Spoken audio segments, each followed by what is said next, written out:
Good afternoon everyone. এটা হচ্ছে আমার ছেলের প্লে স্কুল। যখন আমার ছেলে আড়াই বছর বয়স ছিল তখন এই স্কুলটাতে পড়তো।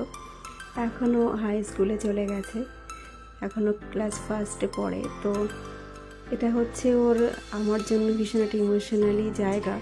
যখন আমার ছেলে একদম ছোট তখন এই স্কুলটাতে পড়তো, আর সেই স্কুলের টিচারের কাছে এখনও পর্যন্ত আমার ছেলে টিউশন নেয়। এই জন্য স্কুলে ছাড়তে যাই। উনি অ্যাকচুয়ালি ওনার শরীরটা খুব খারাপ, এই জন্য আমার বাড়িতে আসতে পারছেন না, আমি ওনার বাড়িতেই ছাড়ছি।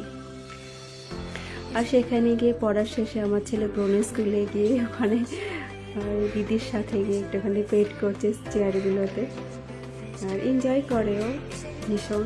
ওখানে যেতে ওর ভীষণ পছন্দ করে, ভীষণ ভালো লাগে।